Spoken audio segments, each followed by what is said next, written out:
Now, how does one become this infinite learner of life, the eternal student of life, the one that keeps going through the cycles of samsara and understand why reincarnation makes sense? My name is Sumit Chatterjee from the Flow Zone Academy, and I'm here to explain today to you guys around this idea of reincarnation.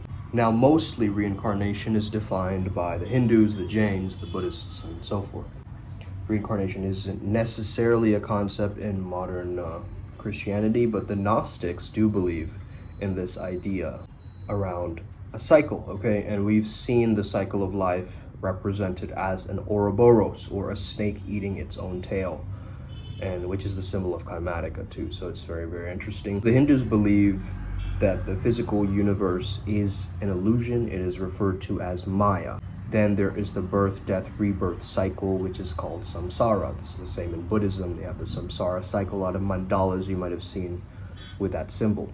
The Gnostics, which was like a sect of Christianity, who see reality almost as a dream reality. They're almost understanding this idea of the demiurge, like you're in this prison planet, you're trapped here until you escape this cycle. Their texts were buried, their information and knowledge were buried. They went into something called the mystery schools, okay? It's like you're chasing in this hamster wheel, right? In positive psychology, we have a hamster wheel. We call it the hedonic treadmill. It's why we humans always want more and more and chase and chase. If you understand and look a little bit into Pythagoras, or Plato for that matter, you'll start to understand there's a lot of evidence of past lives, even in their texts from ancient Greek times. Specifically, the transmigration of the soul. You know, Pythagoras talked about his own past lives. He described himself as a beautiful woman, as a Trojan warrior, as a peasant, and so forth. If reality really is in this matrices, and this matrix, and everything is math, we can take the entire universe and denote it through math. Now, I think I understand why earlier on in my journey, I was so distanced from math, because I was distanced from reality. I hated math because I disliked my reality. I now love math, at least not in the schooling curriculum sense, but just the math required to actually understand greater and grander concepts than 1 + 1 and 2 - 2. Werner Heisenberg said the smallest units of matter are forms and ideas which can be understood only through math. And if we look at energy, the energetic law of conversion, okay? Energy cannot be created or destroyed, only transformed. Therefore, this physical body does not stay here. It transforms. It goes into another form. I think a lot of people, this is what's missing from this tech, okay? Because I understand that a lot of people are looking into reincarnation and looking at all of these ancient texts and so forth, but why aren't people going into the future texts? You see what I'm saying? Why are we constantly digging up the past and trying to time travel backwards, whereas instead of innovating forwards? So I think real reincarnation becomes the process of where maybe you're reincarnating into a higher being, or an intergalactic species, or a completely different species, or not from this realm, right? Other realms and so forth. So we can start exploring these different understandings, which is why I'm interested in Shambhala, which is why I'm interested in Vajrayana Buddhism and so forth, because it's the fastest and most efficient way towards escaping the cycle of samsara, okay?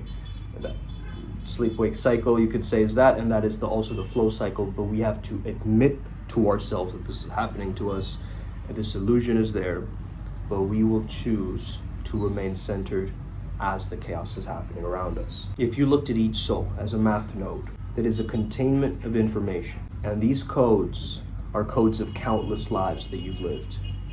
And you can either be on the stages, there are different soul stages. This kind of research is very, very powerful. I can also muscle test for your soul stages, so if you are interested, reach out to me for this. There are young souls, there are old souls, there's mature souls, and there's even ascended souls, and those being very, very, very rare, like archangels and other dimensional beings oftentimes are ascended souls and so forth. And this reservoir of knowledge in the spiritual community at least, we've looked at this thing and called it the Akashic Records. Akasha meaning, sky, okay? Akash meaning sky or ether. You have more subtle bodies, more subtle energies, right? More subtle minds. Once you understand that you not only have the 7 chakras, but you also have subpersonal chakras and transpersonal chakras, okay? Then it starts getting really, really interesting, because someone like me, Chiokaku, comes along and explains something called the Euler's formula, which essentially, if you notice this, creates a circle. And from those circle, there are waves, and the basis of light and sound and waves and everything is formed from that point, okay? So it is basically going inwards to grow, in a sense. And that was my idea of the upward spiral, gang, is we first have to go inwards in order to ascend up, okay? Because if you keep observing the external world and focusing on everything on the external, you will never truly find that inner peace, that fulfillment, that inner bliss, okay, that mental peace that you so badly want. Only through you listening to the silence, getting back into the mindfulness, you're going to slowly start to appreciate this reality more. And I'm not here to sit and believe that I'm meditating and wasting time. My meditation practice gives me the greatest downloads, the greatest ideas, more creativity, more insight, you see. And so I love it. I'm more in laughter when I'm meditating, okay? Because I'm okay with me. I find that I'm okay with my own company, you see what I'm saying? And so that allows me to fully, explore these inner worlds. Now we have something called past life regression therapy. I also practice that. If you are interested in that, also let me know. But basically, it works primarily through a sense of hypnosis. And there's people from Asia that can also remember their childhood from other lives. I know specifically for myself, I've had a couple of near-death experiences where, what happens when life flashes right before your eyes? Why does that even happen, before death? That's a good question. It's like a highlight reel of real important. We see it in the movies too, right? It's like a feeling of like, whoa, the child that was growing up, and then this happened, and this happened. It's like an entire samsaric cycle, right? Kind of shows itself, kind of like a movie trailer, right?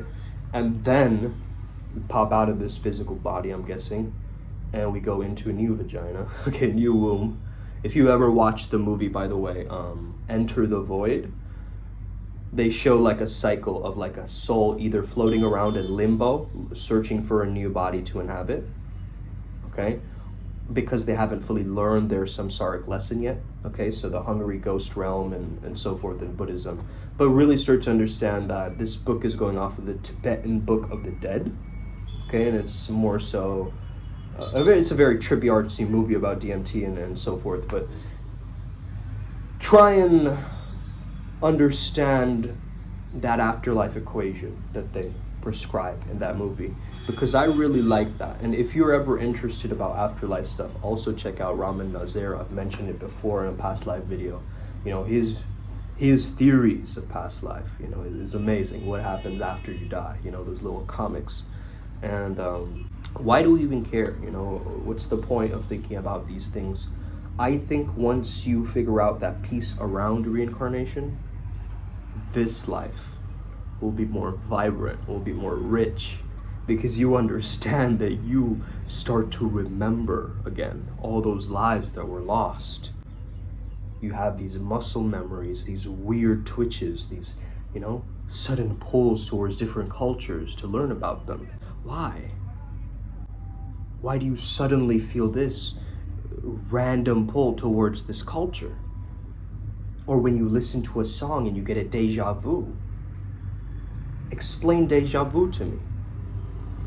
Okay? Why does it feel like you've been there before? Okay, that's a perfectly good explanation if you ask me. Okay? Now, of course, we can't logically testify this in court or like put this into a scientific paper or something like that. Maybe there have been like people trying to reproduce certain things and maybe studying near death and so forth, like the studies I mentioned and so forth. There's also a very, very interesting study that mantra meditation can help with PTSD. So if you are struggling with trauma and so forth, mantra meditation is now being shown to help. We have a very specific mantra that we use in the Adepts, but you can only know that if you join the Adepts, okay? So join the Adept program, join the Costa Rica Retreat, okay? What are we gonna do in the Costa Rica Retreat, okay? We're gonna go around exploring temples, surfing, meeting parakeets, dancing with Latina women, going and socializing, embracing the culture. But we're also going to be doing different rituals, serving the island, connecting with the island, getting and harnessing the powers of the island so we come back refreshed and replenished on the other side. You know what I find particularly interesting is what Bruce Lipton says. Why do souls actually need to reincarnate? You see, souls, they cannot taste chocolate. They cannot smell the sweet nectar of honey or a flower. You see, the soul is without sense. So once it finds the physical body, it again engages with its own ecstatic mechanism of creating bliss from the pleasure senses. The senses, okay, sensual, connecting to sexual, okay? So just because you're more sensitive, it can mean that you can be actually sexy with that energy. But most people view sensitivity not as receptivity, but as it being soft, being weak, being beta, being a pussy, right? So we have to actually change the language to incorporate more of this intuition into our lives rather than it being this floaty word. First and foremost, a lot of spiritual practitioners have to learn how to ground themselves first before they start ascending. Because if you just start ascending, you'll just float up into the clouds. There's no foundation there. Okay, Primal Sutra has a foundation. It's something that we've built from the primal, from the first, from the pinnacle, you see, going back to monkey, going back to our primal selves, going back to that inner caveman, where we understand that animals just used to shake off their traumas, where we understand that we need to maybe tap into this priest-beast archetype. Okay, the savage healer, the one that shows up. Don't piss off a medicine man because he's gonna use a poison dart, okay? And that's a metaphysical poison dart, but you understand that there is a responsibility and a power in being connected through the energy of the earth and Pachamama and Mother Gaia and so forth, right? There is a benefit to grounding ourselves physically before ascending up here. My whole journey was that in the beginning, right? I was just ascending before. But when I started grounding, my friends, everything shifted for me, okay? Everything shifted. Because I started to understand that I have the responsibility. I have the responsibility to show up very differently in my life. If I want to, I can. And it is my choice. I'm not going to live by proxy as a bystander. I'm going to live being the cause of my own blueprint of life, okay? This infinite stream of lessons that we're constantly going to be getting. I honestly think that the people with their pineal glands very activated understand that they're actually the creator of the universe, having this experience through you, through all of these sense perceptions. I honestly think that people have this weird escapist dilemma where they think, oh, this world is so cruel and disgusting, and so I would rather get reincarnated, okay? That's a weird way to think about this, because again, if this is possible and it is this ancient thing and we've lost memory, maybe we're gods with amnesia, we really have to come into our own power and truth, right? And start living it. Start remembering all of those codes from our past. And we can do this, okay? We can do this through intuition. Many people find it through, meditation. Some people use different maps like astrology and human design and so forth. It's like you have really got to create your own system as a shaman. And this is what we help you do in Primal Sutra as well, okay? So I hope you like this topic. And if you want to talk with myself further about any of these, let's get talking.